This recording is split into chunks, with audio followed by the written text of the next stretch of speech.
ಏನಾದ್ರೂ ಒಂದು ಪೆಟ್ಟು ಮಾಡಿದ್ದೆ, ಪೆಟ್ಟು ತಿಂದದ್ದು ಕೊಟ್ಟದ್ದು ಏನಿದೆಯಾ ಸಣ್ಣ ವಯಸ್ಸಿನಲ್ಲಿ?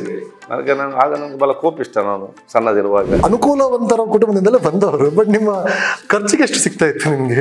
ಅನುಕೂಲಸ್ಥ ಕುಟುಂಬದಾಗಿದ್ದರೆ ನಮಗೆ ಯಾವುದೇ ಕೊರತೆ ಇರಲಿಲ್ಲ. ಎಲ್ಲ ರೀತಿಯ ವಾಹನಗಳು ಸ್ಕೂಲಲ್ಲಿ ಇದ್ದಾಗಲೇ ಇತ್ತು. ಹ್ಯಾಂಡ್ಸಮ್ ಈಗಲೂ ಇದ್ದೀರಿ, ಆವಾಗ ಸ್ವಲ್ಪ ಜಾಸ್ತಿ ಇದ್ದಿರ್ಬೋದು. ಏನಾದರೂ ಪ್ರೇಮ ಪತ್ರ ಏನಾದರೂ ಬರೀ ಅಭ್ಯಾಸ ಇತ್ತ? ಯಂಗ್ ಜನರೇಷನ್ ಇದೆಲ್ಲ ಸ್ವಾಭಾವಿಕ.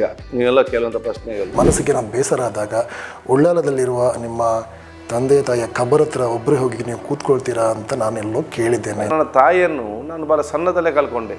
ಇವಾಗ ನೀವು ಶಾಸಕರು, 2 ಬಾರಿ ಸಚಿವರು ಕೂಡ ಆಗಿದ್ದೀರಾ. ನೀವು ಯಾವತ್ತಾದ್ರೂ ಅನಿಸುತ್ತಾ ಇದೆಲ್ಲ ನೋಡಲಿಕ್ಕೆ ನನ್ನ ತಂದೆ ತಾಯಿ ಇರಬೇಕಿತ್ತು ಅನಿಸುತ್ತಾ ನೀವು? ಖಂಡಿತವಾಗಿ ತಾಯಿ ಇರಬೇಕಿತ್ತು, ತಂದೆ ಇರಬೇಕಂತ ಭಾವನೆ ಇತ್ತು. ನಾನಲ್ಲ, ನಮ್ಮ ಇಡೀ ಕುಟುಂಬನ ಮಾತಾಡ್ತಿದ್ದೆವು. ಅದಕ್ಕೆ ನಾನು ಯಾವಾಗಲೂ ಹೇಳ್ತಾ ಇರ್ತೇನೆ, ladies are born leaders. Wow. Khader sir, ನಿಮಗೆ ಬೈಕ್ ಕ್ರೇಜ್ ಸ್ವಲ್ಪ ಇದೆ, ಕರೆಕ್ಟ್ ಅಲ್ವಾ?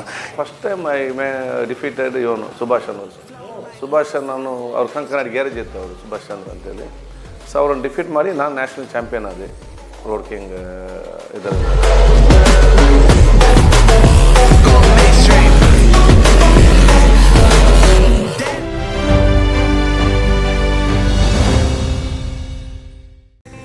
ಈ ಕಾರ್ಯಕ್ರಮದ ಪ್ರಾಯೋಜಕರು doctor Urals varicose veins Ayurveda care.